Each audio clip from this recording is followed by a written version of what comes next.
മേപ്പാടി ചൂരൽമല ദുരന്തബാധിതരുടെ പട്ടികയിൽ 434 കുടുംബങ്ങൾ ഉൾപ്പെടാൻ സാധ്യത. നിലവിൽ ജില്ലാ ദുരന്ത നിവാരണ അതോറിറ്റി തയ്യാറാക്കിയ ലിസ്റ്റിൽ 42 കുടുംബങ്ങളാണ് ഉൾപ്പെട്ടിട്ടുള്ളത്. അപ്പീലുകൾ പരിഗണിച്ച് പുതുതായി വീണ്ടും ലിസ്റ്റിൽ ആളുകൾ ഉൾപ്പെടാൻ സാധ്യതയുണ്ട്. വിവരങ്ങളുമായി ജോഷില വയനാട്ടിൽ നിന്ന് ചേരുന്നു. ജോഷില, 434 എന്ന സംഖ്യ മാത്രമല്ല, ഇനിയും കൂടുതൽ പേർ പട്ടികയിൽ ഉൾപ്പെടും. സർക്കാർ എല്ലാവിധ ക്രമീകരണങ്ങളും ആ നടപടികളുമായി മുന്നോട്ട് പോയിക്കൊണ്ടിരിക്കുകയാണ്.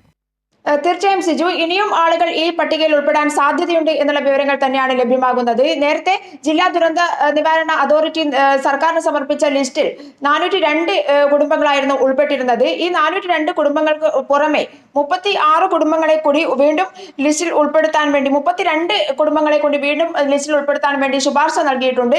ഈ ശുപാർശ കൂടി അംഗീകരിക്കാൻ സാധ്യതയുണ്ട്. ഇതിൽ 17 കുടുംബങ്ങൾ മാത്രമല്ല 100-ലധികം അപ്പീലുകളും സർക്കാരിന് സമർപ്പിച്ചിട്ടുണ്ട്. ഇനിയും അപ്പീലുകൾ സ്വീകരിക്കും എന്നുള്ളത് തന്നെയാണ് സർക്കാർ നയം. അതുകൊണ്ട് തന്നെ ഈ അപ്പീലുകളിൽ 15 കുടുംബങ്ങളോളം, ഏകദേശം 15 പേർ മാനദണ്ഡങ്ങൾക്ക് ഉള്ളിൽ ഉള്ളവരാണ്. അതുകൊണ്ട് തന്നെ ഇവർ ഈ ലിസ്റ്റിൽ ഉൾപ്പെടാൻ സാധ്യതയുണ്ട്. അതുപോലെ തന്നെ 17 കുടുംബ മുണ്ടക്കയിൽ ഒറ്റപ്പെട്ടുപോയ 17 കുടുംബങ്ങളുണ്ട്. അവരും ഈ ലിസ്റ്റിൽ ഉൾപ്പെടാൻ സാധ്യതയുണ്ട് എന്നുള്ള വിവരങ്ങളാണ് നമുക്ക് ലഭ്യമാകുന്നത്.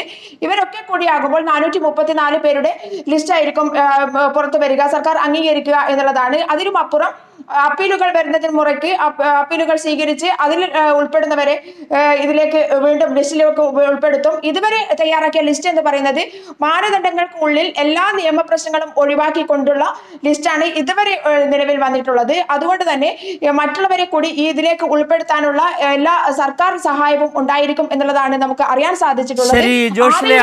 വയനാട്ടിൽ നിന്നുള്ള വിവരങ്ങൾ നൽകിയത്. വയനാട് മുണ്ടക്കൈ ചൂരൽമല ദുരന്തബാധിതരുടെ പട്ടിക, ഏറ്റവും ഒടുവിലുള്ള പട്ടികയുടെ കണക്ക് പ്രകാരം 434 പേർ പട്ടികയിൽ ഉൾപ്പെട്ടിട്ടുണ്ട് എന്നുള്ള വിവരങ്ങളാണ് ജോഷില വയനാട്ടിൽ നിന്ന് പങ്കുവച്ചത്.